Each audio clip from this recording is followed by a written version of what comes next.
Hola, ¿cómo están? Bienvenidos al encuentro de este mes.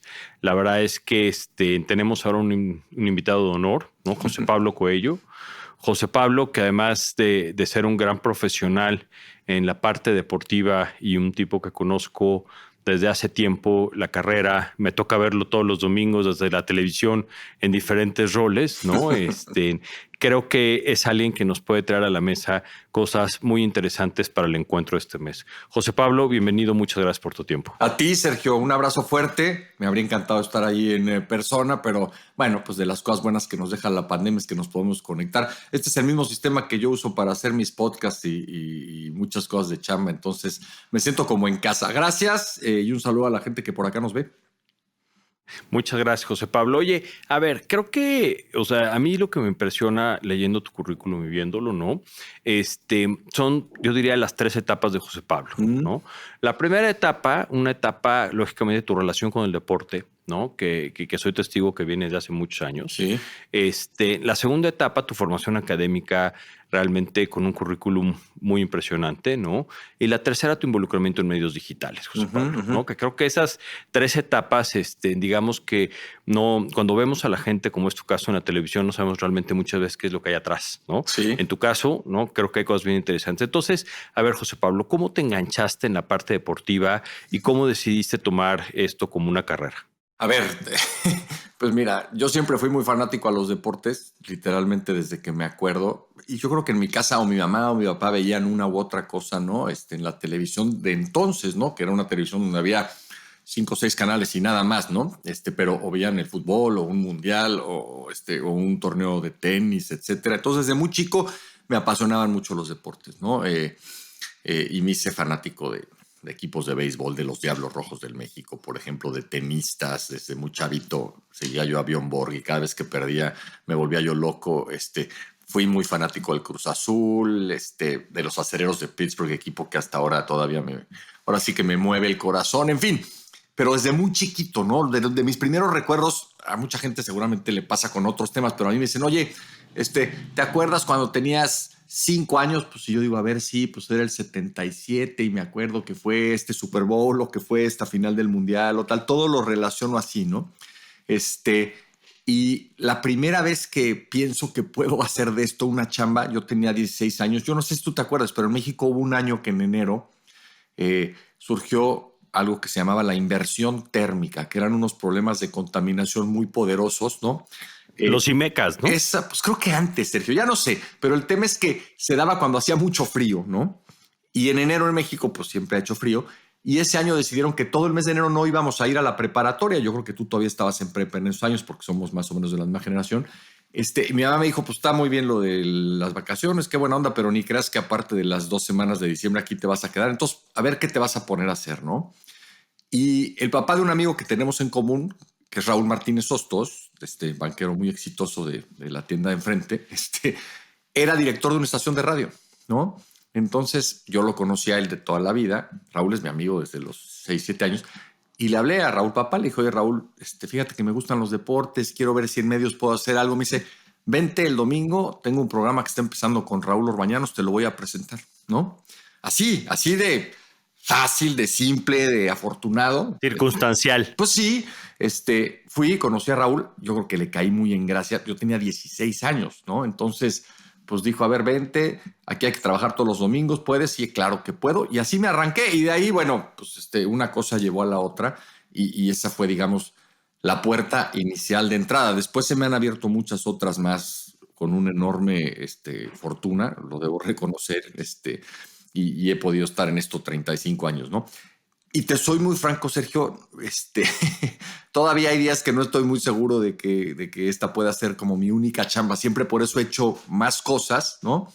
Pero pues por más que me fui a estudiar al ITAM o me fui a hacer una maestría a Estados Unidos o me puse a hacer otras cosas, esta chamba siempre me siguió manteniendo, digamos, como que sus brazos abiertos, decir, mira, vente, regresa, no te vayas, aunque hagas una cosa, aunque hagas otra, que hay una oportunidad, aquí hay opciones. Entonces, pues no me le he podido escapar porque literalmente cada vez que pienso que ya se acabó, aparece una nueva oportunidad y Buenas. pues soy súper afortunado porque mucha gente me dice, oye, qué padre chamba, y pues sí, es una chamba divertidísima que nunca nunca le he sentido como trabajo, esa es la neta, ¿no?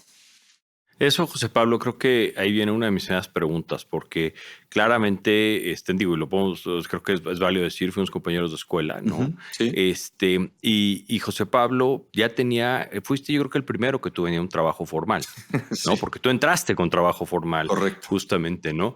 ¿Cómo mantuviste esa concentración, no? Porque claramente tú ya tenías un nombre en los deportes, ¿no? Ujú, Para cuando entramos a la universidad, pero siempre te mantuviste muy enfocado a tu parte académica, José Pablo. sí. Y creo que ese equilibrio, que creo que coincidimos con un par de deportistas de alto rendimiento en la carrera, ¿no? A mí me llama mucho la atención como gente, futbolistas que estudiaban con nosotros, ¿no? Sí. Que los veías que tenían su carrera de fútbol o en tu caso una carrera importante y seguían en la parte académica, por decir así, ¿no? Pudiendo que la fácil era renunciar y dedicarte a los deportes, ¿no? A ver, yo te digo, estaba yo muy chavo, pero reconocía que vivir, ¿no? Al 100% de ser comentarista deportivo era una propuesta complicada, digamos, era una apuesta arriesgada, ¿no? Y yo siempre he sido medio adverso al riesgo, utilizando nuestros conocimientos que por ahí nos transmitieron en el Financieros. ITAM, ¿no? Entonces, pues yo decía, yo necesito tener un plan B, ¿no? Y muchas veces en estas chambas, en el radio, en la televisión,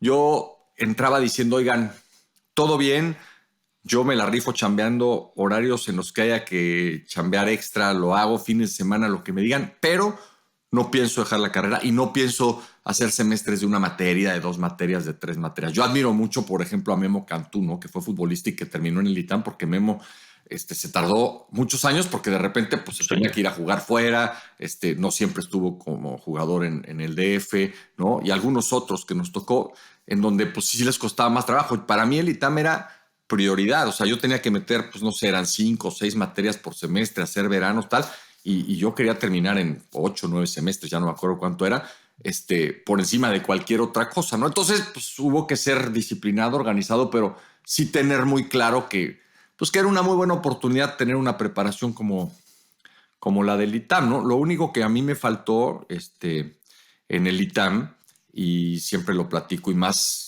en estos tiempos, es que hubo una materia que muchos de ustedes sí tomaron y que yo no tomé, que era la materia de CEO. No me enteré cuando dieron esa optativa, no me enteré cuando se abrieron las inscripciones y gracias a Dios tengo muchos amigos como tú que han sido terriblemente exitosos, pero fue lo único que se me escapó, no haberme enterado de cuándo dieron esa Es que clase se ahí la en el dieron en ITAM. Semana Santa. La Me dieron en imagino. Semana Algo así Santa, debe haber José sido. Pablo. Oye, en ese sentido, José Pablo, la verdad es que me encantaría que nos compartieras. Seguramente tienes muchos recuerdos lógicamente, estar presente en torneos de tenis, en Super Bowls, Sí, en sí, sí. series mundiales. ¿Nos podrías compartir alguna anécdota de algo que realmente te haya tocado en esas transmisiones? O sea, algo que realmente digas, ¿sabes que esto es una lección de vida? Ay, pues mira, hay muchas historias. O sea, yo siempre que estoy presenciando, digamos, una gran hazaña deportiva que me tocan a cada rato, pues pienso en todos los esfuerzos que hay, de las familias, de los papás, de las esposas, de los hijos, ¿no? Porque, como que son clichés, son frases hechas, ¿no? Y comunes, pero, cuando te toca medio vivirlos de cerca, te das cuenta que pues es una carrera profesional de esta gente que empieza a los 10, a los 11, a los 12, incluso antes, ¿no? Pues hay muchas, ¿no? Pero a ver, para irme con la más reciente, o sea, lo que me pasa en el Super Bowl ahora en Las Vegas, cuando Kansas City le termina ganando a San Francisco, pues es estar siendo testigo de un cuate que es único, que es especial y que tiene 6 años apenas de jugar como profesional y ya estamos hablando de él como uno de los mejores de la historia porque desde que era niño, ¿no? Siendo hijo además de un beisbolista, pues él decidió que iba a dedicarse a esto, pero te lo dicen sus coaches, ¿no? Te lo dice la gente que está cerca de él, sus compañeros, te dicen, este cuate será Patrick Mahomes y será MVP de la liga 2 veces y tiene 2 Super Bowls, pero no hay un solo día que no llegue a trabajar, ¿no? Que no llegue a la chamba metido de lleno en lo que tiene que hacer y no hay un solo día que no haga la tarea, ¿no? Con todo lo que significa ese término. Entonces, pues ver que termina ganando un partido tan dramático, tan especial, tan difícil y entrando hacia los libros de la historia, pues para uno que está ahí como testigo y como admirador, porque en eso nos convertimos, ¿no? Y eso somos, pues resulta muy estimulante. Pero bueno, hay muchísimas historias. Esta solo es la más reciente, pero de verdad es que uno se siente muy afortunado, Sergio, de tener la posibilidad de entender todo lo que representa lo que están buscando y ver cómo lo consiguen, ¿no? Pero rescato justamente algo que platicábamos hace unos minutos, José Pablo, ¿no? Que es el trabajo, el esfuerzo y la concentración, ¿no? Ujú. Que tú lo resumiste en disciplina, ¿no? Que creo que en las carreras exitosas esa es una constante, ¿no? Nada viene nada más porque No, así naciste o así te lo diste, ¿no? no. Es mucho buscarlo, ¿no? Sí, sí, este cuate, pero el que me digas, ¿no? O sea, para no hablar solo de él, puedes ver en el tenis, ¿no? Lo que consiguieron estos tres que nos han tocado en los últimos 20 años, pues todos con niveles distintos, si tú quieres, de talento, con estilos diferentes, con personalidades contrastantes, pero todos se metieron a la cancha de tenis a los 7 años y estuvieron en una cancha de tenis 3, 4 horas todos los días, ¿no? Y tuvieron que lidiar con fracasos tremendos, derrotas dolorosas, lesiones espantosas, en fin, críticas, broncas extracancha, lo que me digas, y aún así se pasaron, o ahí siguen, ¿no? Algunos, como Djokovic y todavía Rafa intentándolo, dentro de los mejores del mundo en un deporte que es, pues no sé, espantosamente competitivo, ¿no? Es una cosa de locos lo que tienen que soportar. Y sí, nacieron para eso, claro que sí, ¿no? Tienen una habilidad especial, por supuesto, pero lo que le ponen de trabajo y lo que hay atrás de los éxitos de estos cuates, pues son ¿cómo se llama? Casos ejemplares, ¿no? De alguien que se fija una meta, como en este caso ser el mejor tenista de la historia y que no descansa hasta poderlo conseguir, ¿no? Yo creo que eso es toda una enseñanza, ¿no? Realmente cómo llevar a cabo esas carreras, ¿no? Con disciplina, con seriedad y trabajándolo día a día, José Pablo. Y en ese sentido también, Ujú. José Pablo, y cambiando un poco de velocidades, ¿no? Como te decía, ¿no? Creo que hay 3 etapas en José Pablo y me gustaría tocar ahorita una muy especial que es justamente, yo creo que tú eres de las personas que yo vi que rápidamente atajaste todo el tema digital, ¿no? Ujú. Lógicamente porque estás pegado, es parte de lo que viste, es parte de lo que estuviste. ¿Qué es lo que estás ahorita sintiendo? Llevas en estos en medios mucho tiempo, ¿no? Para ti, digamos que cualquiera pensaría que lo digital viene, ¿no? Pero la verdad es que lo digital tiene unas aristas tremendas, José Pablo, ¿no? Entonces, ¿qué es lo que estás viendo en la parte digital ahorita, José Pablo? A ver, estoy increíblemente emocionado de poder ser testigo de primera mano de lo que va a pasar. Yo creo que nadie, Sergio, lo tenemos totalmente claro, ¿no? Pero de que de aquí a 10 años vamos a tener un panorama hablando de medios de comunicación, que es donde a mí me ha tocado estar muy distinto al que hoy tenemos, no tengo ni la menor duda, ¿no? Yo te hablaba de la televisión que a mí me tocó ver de niño, ¿no? En donde pues estaban los canales de Televisa, que ahí siguen, y pues lo que en ese entonces era Imevisión, que después fue TV Azteca, el Canal 11 y Tantán, o sea, no había mucha opción y por eso pues terminábamos viendo los programas que terminábamos viendo cuando éramos niños, ¿no? Para bien y para mal, ¿no? Oye, el control remoto tenía cable, ¿no? Pues cuando había control remoto, ¿no? Cuando había control. Porque bueno, la primera tele que yo recuerdo en casa de mis papás no tenía control remoto. Los No, controles era remotos de eran una perilla, especie de artículo de lujo, ¿no? Y ya totalmente. después venían unos que ya no tenían cable y eran con 3 botoncitos. Ahora el control remoto te permite hacer unas cosas fantásticas. Pero bueno, luego vino una etapa en donde los canales gringos se veían en México, pero no era muy legal. Aquel primer negocio de cablevisión, que fue, digamos, el primer sistema de televisión, tú veías los canales gringos en inglés, ¿no? Con anuncios gringos, cosa que pues, se adelantó un poquitito, ¿no? A que viniera una regulación en donde pues ya quedaba claro que había ciertos canales que estaban hechos para verse en ciertos territorios.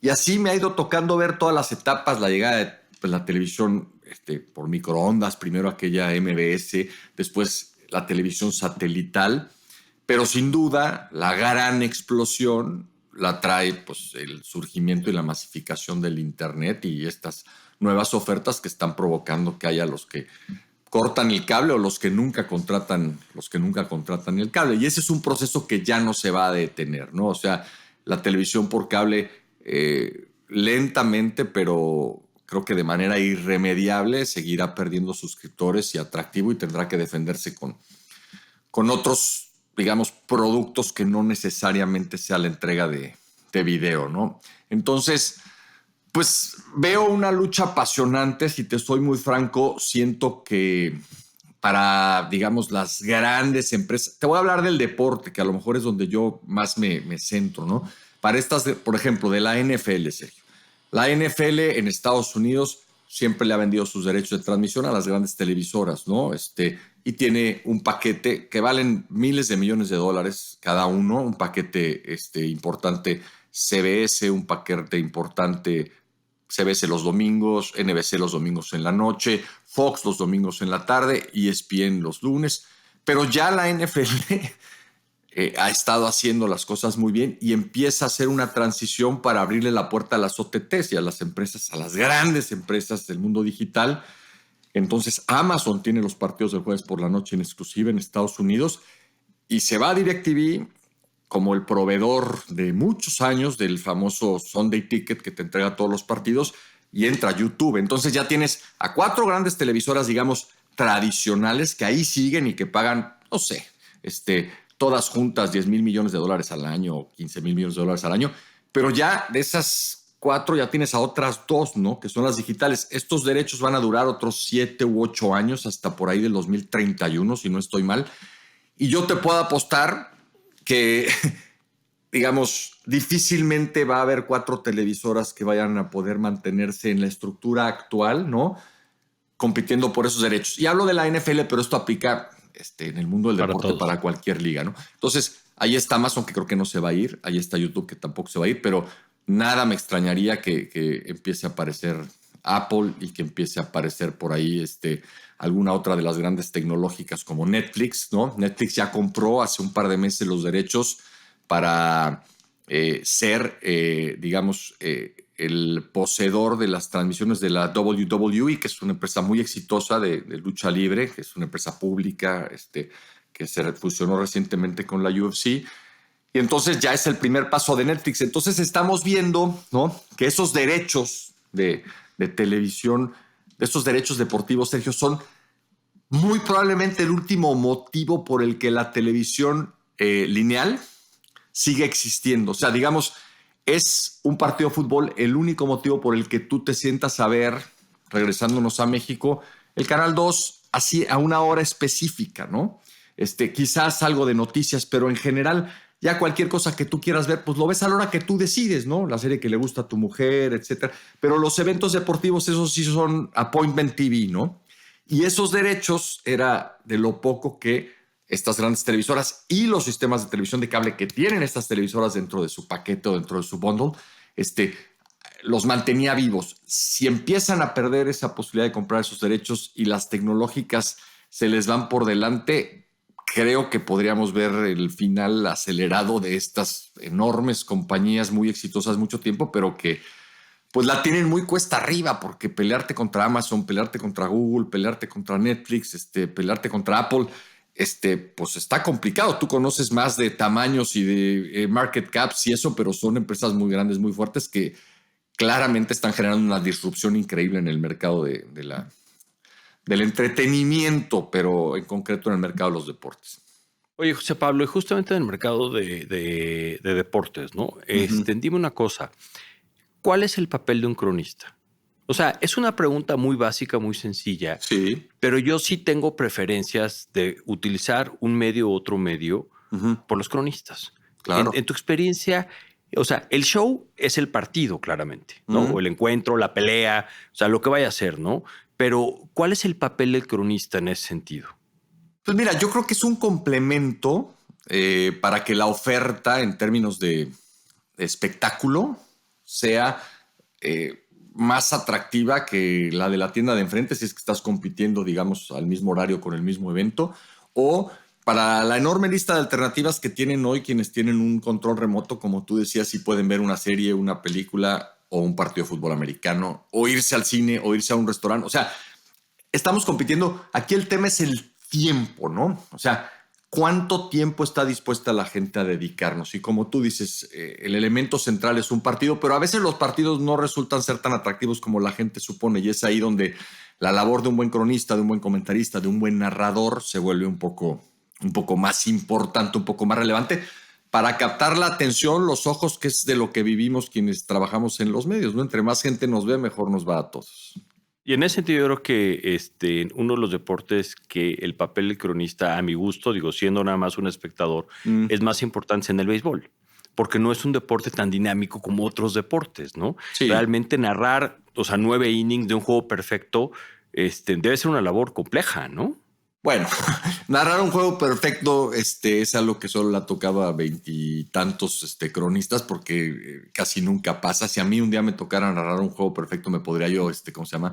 Retirar tranquilo, nada me gustaría más. Pero a ver, narrar cualquier partido de béisbol es un reto importante. Pasan muy pocas cosas entre pichada y pichada, y entonces se vuelve, digamos, necesario tener pues muchos recursos. Creo yo que una preparación para poder entender el juego, lo que está pasando, describirlo, pero dar un poco de contexto, hablar de la historia. Es delicioso poder narrar un juego de béis. Y sin embargo, sí creo, hablando un poco de cómo han ido cambiando, Sergio, las audiencias, quienes ven los deportes, etcétera, el béisbol es una de esas disciplinas, uno de esos espectáculos que ha tenido que apostar fuerte por reinventarse y por buscar que las nuevas generaciones se acerquen. O sea, les cuesta mucho trabajo. Tú y yo, pues se ve que tenemos más perfil de ser aficionados al béis, arriba de 50 y tal, pero tú pídele a alguno de tus hijos que siente a ver un partido de béisbol y creo que no podría haber peor castigo para ellos, ¿no? Porque duran mucho tiempo los juegos. Cambiaron las reglas, están buscando hacer del deporte un deporte más ágil para adaptarse un poco, ¿no? A las necesidades de las nuevas audiencias. Pero sí, para el cronista, los partidos de béis hasta antes de las modificaciones del año pasado empezaban a ser, yo te diría que hasta demasiado largos como para poder mantener a quien fuera atento a lo que pasaba o a lo que no pasaba, porque había muchas Sí, veces no. que 5 o 6 minutos y no pasaba casi nada, ¿no? Oye, José Pablo, hay una discusión que como se llama, que siempre sale, ¿no? Mm. En tu experiencia, ¿cuál es el deporte más divertido para ver en un estadio, ¿no? ¿Y cuál prefieres ver en televisión? Fíjate que el béisbol, por ejemplo, se ve muy bien en los estadios, ¿no? Salvo algunos estadios Totalmente. medio viejos, ¿no? Y algunos estadios y algunos lugares que no son muy favorecedores. El béis creo que es un deporte que se disfruta mucho en el estadio. Incluso cuando se discute, ¿no? Este tema de si los partidos son demasiado largos, si no pasa gran cosa, los que más se quejan son los que lo ven en la tele, más que los que van al estadio. La gente que va al estadio dice, pues yo no es que vaya a venir todos los días, porque hay de esos, pero generalmente pues, es un espectáculo. Si tú vas con tus dos hijos, tu esposa y te estás ahí 3, 4 horas, pues te gastas una lana, ¿no? O sea, Sí. 500, 600, $700 y ni siquiera son los mejores lugares. Entonces la gente dice, oye, si ya me voy a gastar ese dinero, que lo haré 1 o 2 veces por temporada, pues que dure lo que tenga que durar y estoy feliz. Entonces creo que el béis se ve muy bien en el estadio. Y a mí particularmente me parece que deportes, por ejemplo, nos encontramos ahora ahí como el automovilismo, son muy Ujú. difíciles de ver, aunque claro, está el ruido, está el ambiente, una serie de cosas y tienen mucho éxito, pero a mí me cuesta mucho trabajo ver el automovilismo en un autódromo. Y el propio fútbol americano, si no estás en un buen lugar, de repente no es tan fácil tener claro si la carrera fue de 3 yardas o de 35, etcétera, ¿no? Entonces, Ujú. creo que también se disfruta mucho en la tele. Y si te fijas, por eso en el americano muchos de los estadios nuevos empiezan a tener estos pantallones fantásticos como para decirle a la gente, oye, pero no te quedes en tu casa con tu pantalla, acá vente al estadio, págame un boleto y yo te voy a poner una pantalla más grande que ninguna otra que tú puedas imaginarte, ¿no? Eso creo que es clave, ¿no? Y yo digo, claramente coincido, ¿no? Ujú. Pero bueno, cambiamos otra vez de velocidad, mi querido Juan Pablo, y déjame te hago una pregunta, porque también sé que eres fanático del retiro.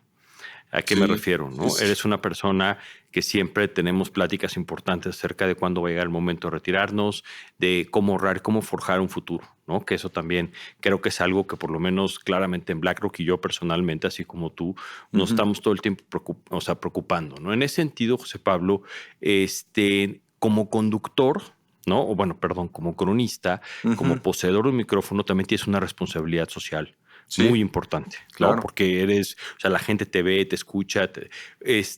¿Qué es lo que nos podrías compartir justamente acerca de algo que aprendimos? Yo me acuerdo, ¿no? En la primera clase de microeconomía te decían, oye, un consumidor racional es aquel que consume hoy y no consume mañana, Ujú, ¿no? ujú. Entonces, Sí. ¿somos irracionales los que ahorramos o no?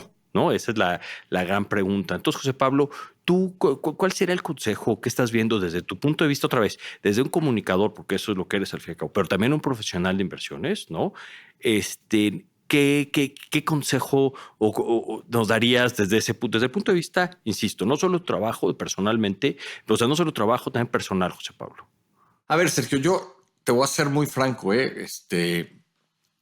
Tuve la suerte de encontrarme en el camino con un amigo que tenemos en común que sabe más que casi nadie en Que el que este sea. país del tema, ¿no? Que se llama Jorge López, que es un actuario muy brillante y cuya, meta en la vida mucho tiempo ha sido combatir la pobreza en vejez, ¿no? Y él me decía, es que hacerte viejito es horrible y ya nos estamos empezando a enterar, me dice, pero, pero hacerte viejito y no tener opciones como para llevar una vida digna es todavía peor, ¿no? Entonces, si no te pones a ahorrar ya, la vas a pasar muy mal. Y yo tenía menos de 30 años, yo le decía a Jorge, no, ¿cómo voy a ahorrar? Cabrón? ¿No? O sea, apenas me alcanza, eh, voy regresando de la maestría, me acabo de casar, estoy viendo si puedo acabar de pagar una casa. Sí, los pretextos siempre van a existir, siempre los vas a tener. Tienes que hacerte el hábito de ahorrar. Y ahorrar duele. Ese es, digamos, cuando hablabas de que somos quizás irracionales, ¿no? Está comprobado que a la gente ahorrar le duele, ¿no? Y por eso hay algunas iniciativas que están tratando de ligar el ahorro al consumo, etcétera. Yo te diría que mientras no se encuentre, digamos, esa combinación perfecta, ¿no? Es como una disciplina, es la disciplina que se hace la gente para meterse a estudiar una carrera, para terminarla, la disciplina que se hace la gente para llegar temprano al trabajo, cumplir con las obligaciones, la disciplina que se hace la gente para tener un grupo de amigos, porque yo creo que si a los amigos no les dedicas tiempo, ¿no? Y cariño, pues se pierden, o una relación de pareja, etcétera.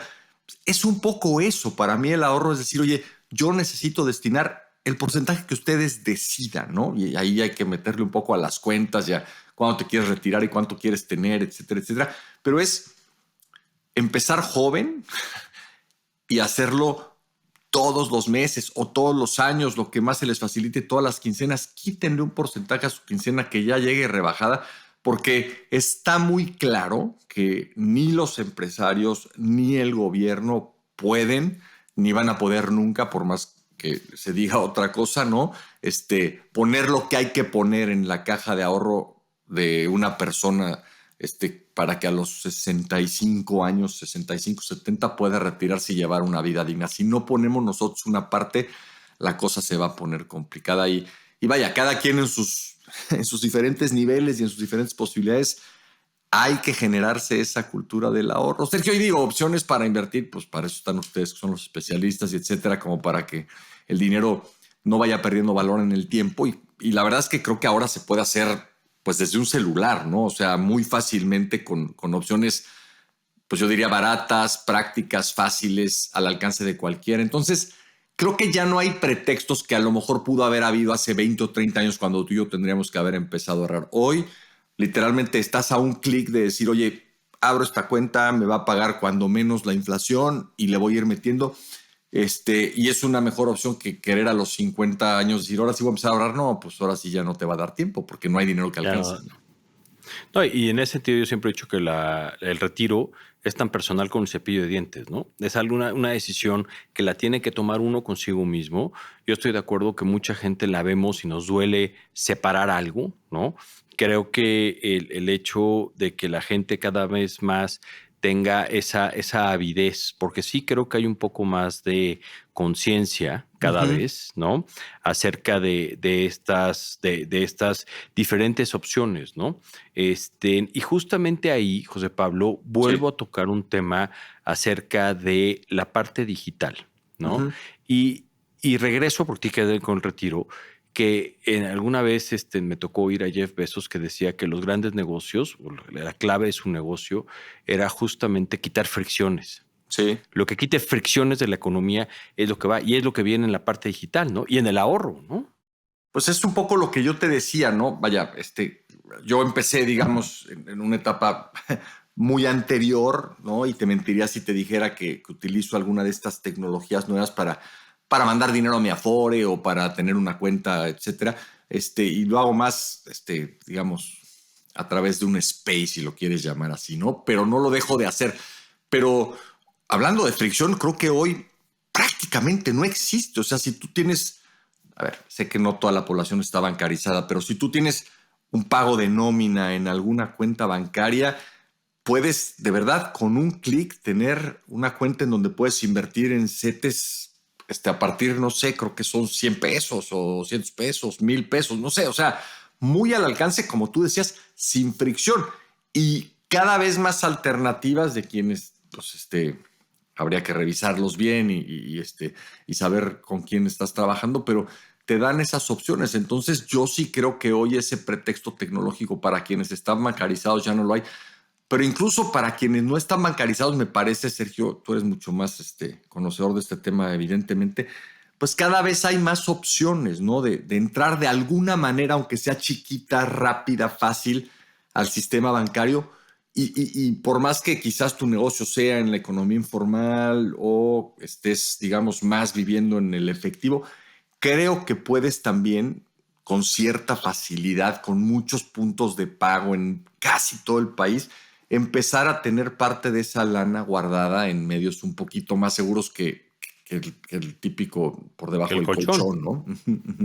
Sí, que eso creo que es algo que justamente tenemos en México, ¿no? Que un sistema de Afores que claramente es perfectible y tiene muchas cosas, áreas de oportunidad y todo, pero en general es un sistema Hombre, que representa a 70 millones de mexicanos, ¿no? sí, sí. Que puede ser y que es parte del componente del ahorro y del capital, no solo de cada quien, José Pablo, sino del país, ¿no? Yo creo que una de las grandes cosas que distingue a México es esa potencia de ahorro interno, ¿no?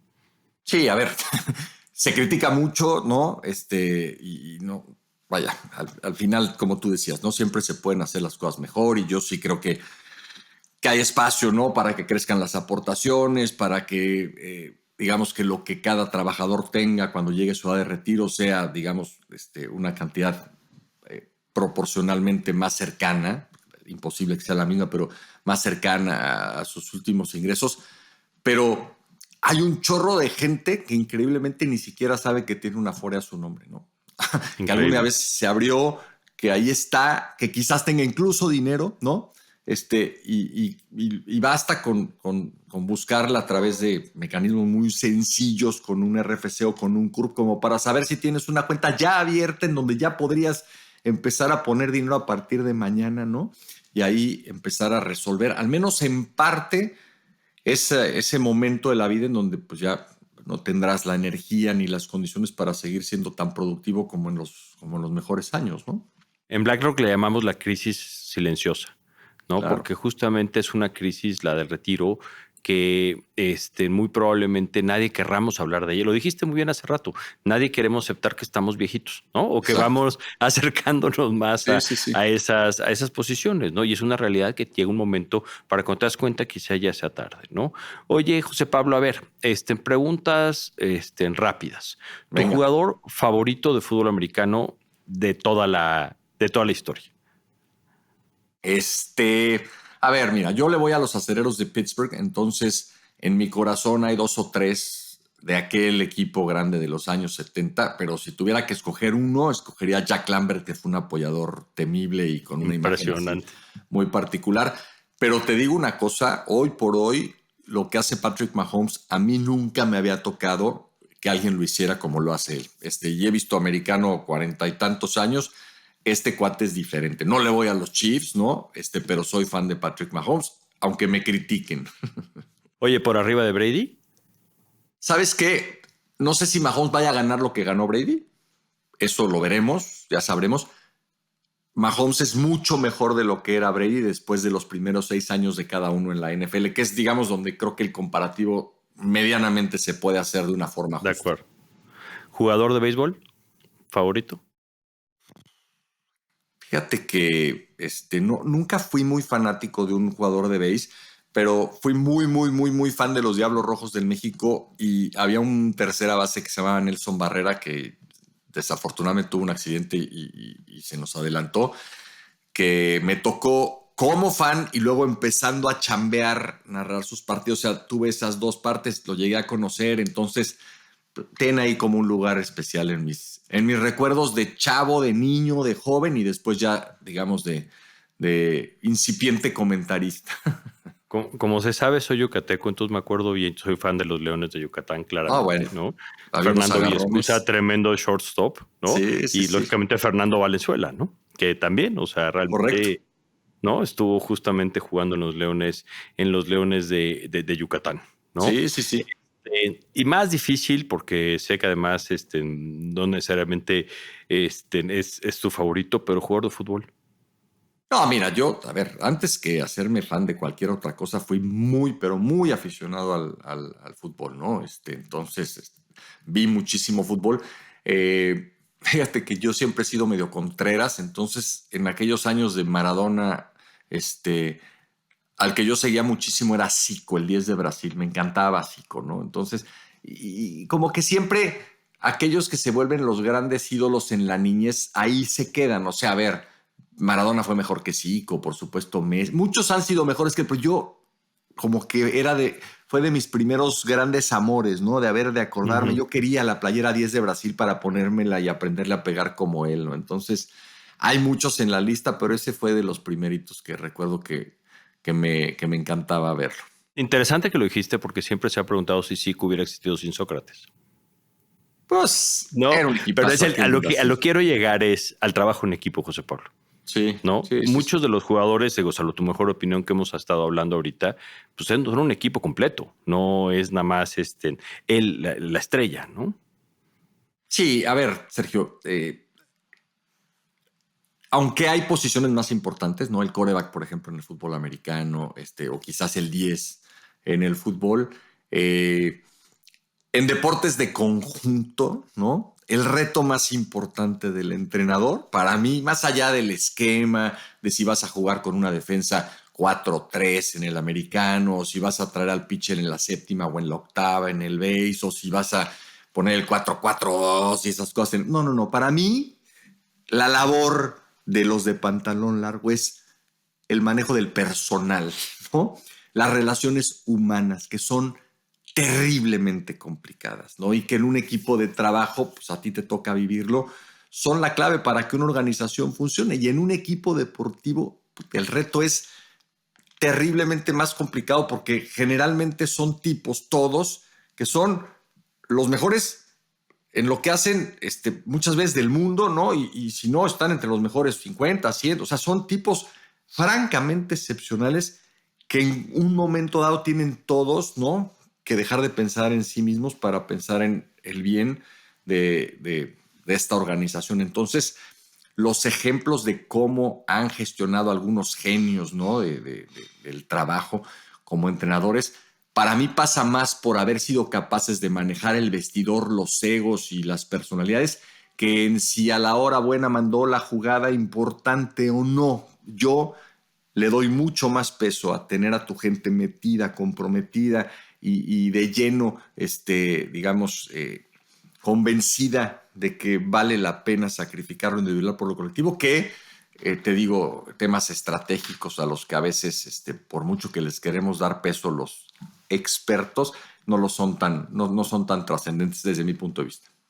Me encanta justamente este comentario para cerrar, José Pablo, ¿no? Ujú. La verdad es que te agradecemos, o te agradecemos muchísimo en tu tiempo, ¿no? Que compartas tu experiencia, ¿no? Que siempre es una experiencia muy padre y pues muchas gracias, José Pablo. Te lo No, agradecemos hombre, mucho. feliz de la vida. Estuve encantado. No sé ni cuánto tiempo nos echamos, pero el día que me vuelvas a invitar, acá estamos. A mí me gustan todos estos temas que tocamos y muchos otros. Entonces, feliz, mi querido Sergio. Un abrazo y que siga el éxito siempre.